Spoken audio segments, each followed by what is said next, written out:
ในตอนแรงของเมื่อวานนี้ได้เกิดเหตุการณ์ระทึกกลางเมืองเวียงจันทร์ก็คือเหตุการณ์ไฟไหม้โชว์รูมรถไฟฟ้าอยู่หน้าห้างดัง Time to share D+ ผลิตภัณฑ์ปกป้องตับจากเครื่องดื่มแอลกอฮอล์สวัสดีท่านผู้ชมกลับมาพบกับรายการ Time to Share สำหรับหัวข้อที่เราอยากจะนำเสนอในวันนี้ก็คือเกี่ยวข้องกับเหตุการณ์ระทึกที่ว่าเกิดขึ้นในค่ำของเมื่อวานนี้ซึ่งหลายคนอาจจะได้เห็นภาพที่มันการแชร์ผ่านโซเชียลเนื่องจากว่าเป็นเหตุการณ์ไฟไหม้ครั้งใหญ่อยู่กลางเมืองโดยซึ่งว่าบริเวณที่เป็นศูนย์การค้าเขตเศรษฐกิจของนครหลวงเวียงจันทร์โดยซึ่งว่าหลายคนอาจจะได้เห็นภาพที่เขาแชร์ออกไปแล้วเป็นเหตุการณ์ระทึกเพราะว่ามันไหม้ห้างเพราะว่าห้างปกติก็จะมีความปลอดภัยสูงในเรื่องของการป้องกันภัยโดยซึ่งว่าตอนนี้หลายคนกำลังแชร์ภาพอย่างแพร่หลายในสื่อออนไลน์เหตุการณ์นี้เกิดขึ้นในเวลาประมาณ21 โมงของวันที่2 เดือน5 ปี 2025เกิดมีประกายไฟลุกไหม้บริเวณด้านหน้าศูนย์การค้าชื่อดังกลางเมืองเวียงจันทร์อยู่ที่บ้านน้องจันทร์เมืองศรีสัตนาคก็คือห้างเวียงจันทร์เซ็นเตอร์จุดที่ไฟลุกไหม้แม้นด้านหน้าของห้างบริเวณโชว์รูมรถไฟฟ้าชื่อดังยี่ห้อหนึ่งที่มาจากจีน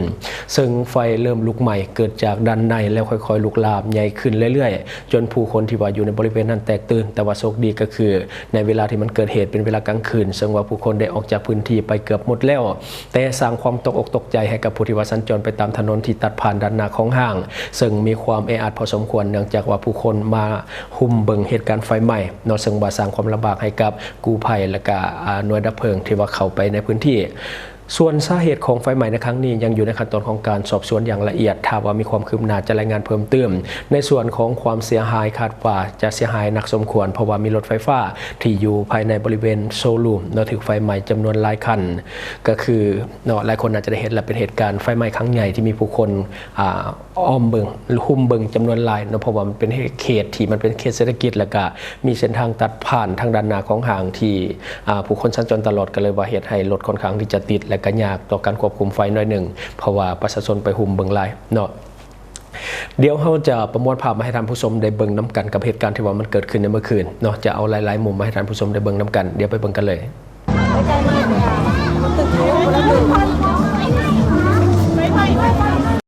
อุ้ยกำลังไหมลังแม่คนบ้านแม่บางคนกับบักกะไหล รู้รถบักกะไหล นั่นแหละคนกับบักกะไหล มอดไปเอิ้นปลาไว้ยามันระเบิด ป๊าไป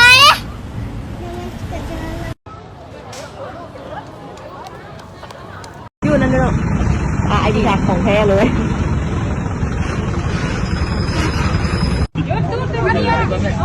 พี่แค่ป่วยเจ้าเลี้ยงไอเจ้าเลี้ยงใจกลางขนาดตึงเอารถถอยมันวิดโบ้ฟ้าอันนี้เป็นรถมีเวทีที่ไฟไหม้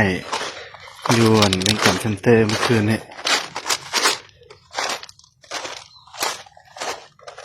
อย่างมระเบิดเลยเอื่นเปื่อยบัดเพราะนั้นยังขับมาได้เสยเลย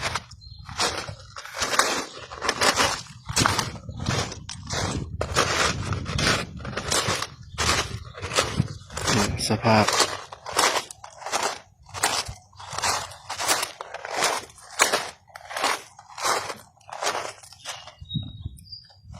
และที่ผ่านไปก็คือเหตุการณ์ไฟไหม้ที่สุดระทึกในเมื่อคืนเพราะว่ามันเป็นเขตชุมชนแออัดและก็เป็นเขตตัวเมืองเป็นเขตเส้นทางสัญจรที่ผู้คนเที่ยวผ่านหลายเป็นเขตเศรษฐกิจที่มีความสำคัญของนครหลวงเวียงจันทร์ก็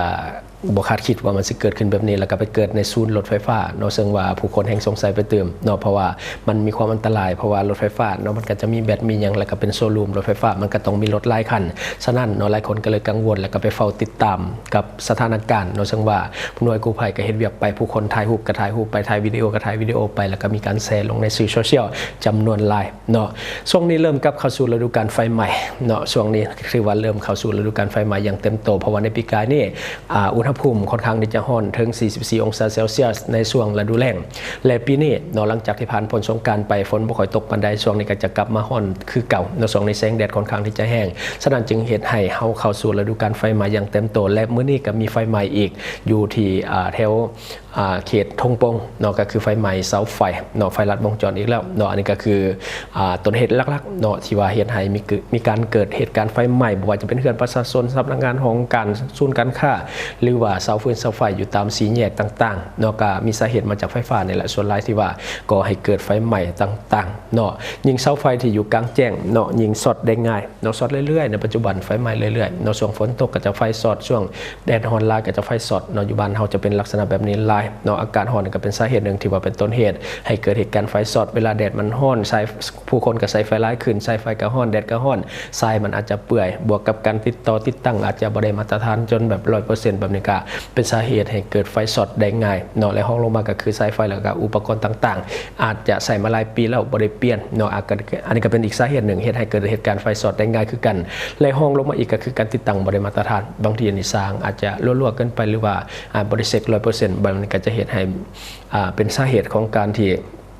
เกิดเหตุการณ์ไฟไหม้ตัวอย่างในเขื่อนซาดของประชาชนเนาะที่ว่าจ้างสร้างตามบ้านมาต่อไฟฟ้าให้แบบนี้อาจจะบ่ได้มาตรฐานในเรื่องของเทคนิคต่างๆอาจจะเป็นสาเหตุหนึ่งก่อให้เกิดไฟไหม้เนาะอันนี้ก็ต้องในระมัดระวังแล้วก็มันเช็คอุปกรณ์ไฟฟ้าเขื่อนซาดมา2ของเฮาเนาะใช้มาเป็น10ปี20ปีแบบนี้ตั้งแต่รุ่นพ่อรุ่นแม่รุ่นหลานเกิดมายังใส่สายไฟอันเก่าเนาะอันนี้ก็ต้องได้เปลี่ยนเนาะที่จริงนะมันมีอายุการใช้งานแต่ละอย่างแต่ละอันอยู่ในเขื่อนเฮาบ่ว่าจะเป็นสายไฟบ่ว่าจะเป็นสวิตช์ไฟหรือว่าเบรกเกอร์อย่างต่างๆเนาะอันนี้ก็ต้องได้มันเช็คมันกวดมันกาถ้าว่าเฮาใช้มาโดนแล้วก็ควรปรับควรเปลี่ยนใส่ตัวใหม่ที่มันมีมาตรฐานหลายขึ้นเนาะฉะนั้นต้องได้เพิ่มเรื่องของความปลอดภัยเนาะถ้าว่าใส่เบรกเกอร์ตัวที่ว่ามันสามารถตัดไฟได้ในกรณีมันเกิดไฟสอดไฟหัวหรืออย่างต่างๆถ้ามันตัดได้นี่ตัวนี้ก็จะช่วยลดผลเรื่องของไฟไหม้ได้หลายสมควรฉะนั้นเนาะถึงมันจะแพงก็พยายามเนาะหาซื้อมาใส่ตัวที่ว่ามันตัดไฟไวนะถ้าว่ามันสอดน้อยนึงปุ๊บตัดเลยเนาะอันนี้ดีอันนี้ถือว่าดีหลายแต่รำคาญใจน้อยนึงเพราะว่ามันหัวน้อยนึงมันตัดเลยเนาะแต่ว่ามันก็ปลอดภัยเนาะอันนี้ถึงว่าราคามันสิแพงน้อยนึงแต่ก็ซื้อซะเพราะว่ามันบ่คุ้มค่าได้ถ้าว่ามันไหมเกินไหมซานเข้าไปแล้วนี่เอาอย่างบ่ทันเนาะเพราะว่าเขาจะเสียรายกว่าซื้อเบรกเกอร์มาใส่เนาะอันนี้ก็ด้วยความเป็นห่วงเป็นใยจากรายการของเราเพราะว่าช่วงนี้อากาศเริ่มร้อนแล้วเนาะอยากให้ทุกคนมีสติกับการใช้ชีวิตเพราะว่าหลายคนนี่หาเงินทางชีวิตเพื่อมาสร้างเรือนแต่ถ้าไฟไหม้เทื่อเดียวเนาะชีวิตจะสิ้นหายทั้งชีวิตเลยเนาะเพราะว่าอายุแก่ขึ้นมาแล้วบ่อยากเฮ็ดหยังเลยได้บ่อยากไปเริ่มต้นใหม่เลยได้เขื่อนนี่สร้างมาขอนชีวิตบัดสุดท้ายถึงไฟไหม้เหลือแต่เสาเนาะเหลือแต่ดินแบบนี้บ่เอาเนาะบ่มีแรงสิไปสู้ใหม่เนาะอันนี้ก็คือสิ่งที่เราอยากจะนำเสนอในมื้อนี้หวังว่าท่านจะได้รับสาระดีๆสำหรับท่านที่ว่าเบิ่งรายการเราอยู่คิดเห็นจะได้กับสิ่งที่ว่านำเสนอไปก็อย่าลืมนะฝากไว้ภายใต้คอมเมนต์ของเราและข้าพเจ้าจะเข้าไปอ่านด้วยตนเองและก็ขอฝากสำหรับผู้ที่ว่ามักดื่มมักเมาเนาะสายแอลกอฮอล์บ่ว่าจะเป็นเหล้าเป็นเบียร์แน่นอนแหละฤทธิ์แอลกอฮอล์นี่มันทำลายเซลล์ตับเฮาโดยกงถ้าว่าเฮากินตอนแรงตื่นเช้ามายังเมาค้างแสดงว่าตับเฮานี่ทำลายฤทธิ์แอลกอฮอล์บ่หมดเนาะฉะนั้นจึงควรปกป้องตับของท่านไว้นำเนาะเสริมความแข็งแรงให้กับตับของท่านในการฟอกฤทธิ์แอลกอฮอล์ด้วยผลิตภัณฑ์ D+ ของเฮาและก็ขอฝากสำหรับคนลาวในปัจจุบันเงินกีบยังอ่อนค่าอยากให้ทุกคนช่วยกันพยุงค่าเงินกีบให้กลับมาแข็งค่าดังเดิมและก็อย่าลืมส่งเสริมสินค้าที่เป็นของคนลาวที่ผลิตภายในลาวเพื่อลดผ่อนการนำเข้าสินค้าที่บ่จำเป็นจากต่างประเทศและสำหรับท่านที่มาเบิ่งรายการเฮาอยู่ถ้าคิดว่ารายการของเฮามีสาระหรือว่ามีประโยชน์อยากส่งเสริมอยากซัพพอร์ตอยากจะให้กำลังใจทีมงานของพวกเฮาก็อย่าลืมกดติดตามช่องเพราะว่าการกดติดตามช่องถือเป็นช่องทางเดียวแท้ๆที่จะเห็นให้ทีมงานของเฮามีรายได้และก็มีกำลังใจในการผลิตคอนเทนต์ดีๆแบบนี้ให้ท่านได้ชมเรื่อยๆอย่าลืมให้กำลังใจทีมงานของพวกเฮาด้วยการกดติดตามช่องขอบใจD+ ผลิตภัณฑ์ปกป้องตับจากฤทธิ์แอลกอฮอล์และก็เชื้อโรคต่างๆที่มาจากอาหารดิบที่ว่าเรากินในชีวิตประจำวันซึ่งว่าตัวนี้มีการปรับสูตรให้มีความเข้มข้นกว่าปกติกว่าสินค้าที่มีตามท้องตลาดทั่วไปเพราะว่าถ้าบ่ปรับนี่จะบ่เข้ากับคนลาวเพราะว่าคนลาวนี่ดื่มเหล้ากันนักดื่มเบียร์กันนักแล้วก็ยังกินอาหารดิบตัวนี้ส่งผลเสียต่อตับอย่างแน่นอนหลายคนหูอยู่แก่ใจเนาะซึ่งว่า D+ นี่จะเป็นอาหารเสริมที่เข้ากับยุคเข้ากับสมัยที่สุดแล้วตัวนี้บ่แม่นแบบแคปซูลแบบเก่าที่ว่าต้องกินเป็นเดือนๆตัวนี้ใช้เวลากินเพียงแต่5วันเนาะซึ่งว่าเป็นแบบซองส่งกินกับตัวนี้จะกินง่ายมีกลิ่นหอมมีรสชาติดีเนาะแล้วก็คล้ายๆกับน้ำมักไหม้เนาะและที่สำคัญก็คือปลอดภัยเพราะว่าสินค้าของเรามีทั้งอย.และก็ได้มาตรฐานอื่นๆที่จำเป็นในเรื่องของการผลิตฉะนั้นรับประกันเรื่องของความปลอดภัยและที่สำคัญกว่านั้นเหมาะกับสายดื่มคนที่ว่ามักดื่มนักๆบ่เลือกวันบ่เลือกเวลาแล้วก็กินสอดแจ้งแน่นอนท่านจะรู้สึกทันทีหลังจากที่กินต่อเนื่องเนาะก็คือรู้สึกอ่อนเพลียอันนี้ก็คือสิ่งที่ว่ามันเกิดขึ้นกับตับก็คือตับเฮ็ดเวียกหนักส่งผลเฮ็ดให้ท่านอยากนอนง่วงอยู่ตลอดไปเฮ็ด ฮ็ดเวียกก็บ่ได้แล้วก็มีอาการเมาค้างแต่ถ้าทานกินตัวนี้ใส่ก่อน15นาทีแล้วก็ดื่มปกติเนาะนี่จะเฮ็ดให้ทานรู้สึกสดชื่นหลังจากที่ดื่มดีแท้ก็คือก่อนที่จะดื่มกินตัวนี้ใส่เนาะก็คือ15นาทีแล้วก็กินเหล้ากินเบียร์ได้ปกติก่อนที่เฮาจะนอนหรือว่าเลิกงานสังสรรค์แล้วเฮาก็กินใส่อีกซองหนึ่งตื่นเช้ามาก็จะรู้สึกสดชื่นเนาะกระปรี้กระเป๋าตัวนี้จะช่วยแก้อาการเมาค้างได้ดีสำหรับทานได้ที่ว่าดื่มหนักๆเนาะแล้วก็ทานที่ว่าจะกินอาหารดิบก็ตัวนี้ก็ช่วยได้เช่นเดียวกันเนาะกินตัวนี้ก่อน15นาทีหลังจากนั้นกินอาหารได้ปกติตัวนี้จะไปกระตุ้นการเฮ็ดเวียกของตับให้ดีขึ้นไปหับมือเรื่องของลิ้นแอลกอฮอล์ไปต่อต้านเชื้อพยาธิต่างๆที่จะเข้าไปในตับของเฮาเนาะฉะนั้นทานได้ที่ว่ามีแผนที่จะกินหนักๆในปีใหม่นี้ก็อย่าลืมเอิ้นหา D+ ของพวกเฮาเพราะว่าตัวนี้ปกป้องตับไว้ก่อนดีกว่ามาปวดตับตำลังสำหรับวิธีการดื่มและก็วิธีการสั่งซื้อสามารถเข้าไปเบิ่งเพิ่มเติมที่แฟนเพจของเฮาก็คือ D+ Laos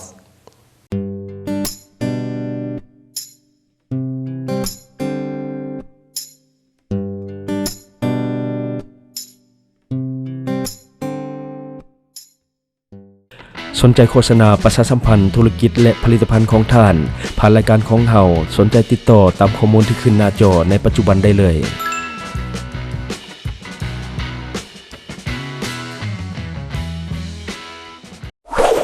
Subscribe for more video.